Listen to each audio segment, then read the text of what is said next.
وما خلقت الجن والإنس إلا ليعبدون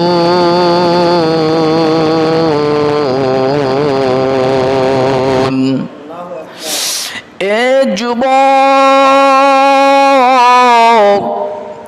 আমি আল্লাহ পাক রব্বুল আলামিন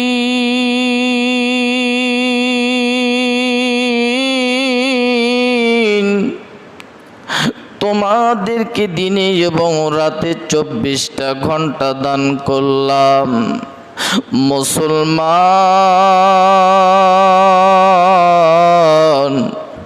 তোমাদেরকে কেন আমি দান করলাম এটার ভিতরে অবশ্যই কোনো রহস্য আছে।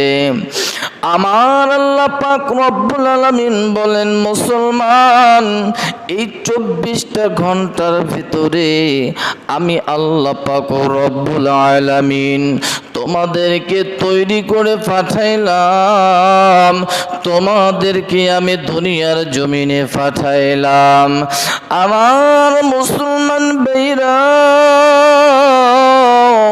আল্লাহ পাক রব্বুল আলামিন আল্লাহ তাআলা নিজেই আমাদেরকে পাঠাইলেন। 24টা ঘন্টা আমাদেরকে ব্যয় করতে হবে। কিভাবে ব্যয় করব, কেমনে ব্যয় করব? আল্লাহ পাক রব্বুল আলামিন বলেন, মুসলমান আমি আল্লাহ তাআলা 24টা ঘন্টা দিয়েছি, 24টা ঘন্টায় আমার ইবাদত করতে হবে। বলেন সুবহানাল্লাহ। কোনোভাবে যদি আল্লাহ থেকে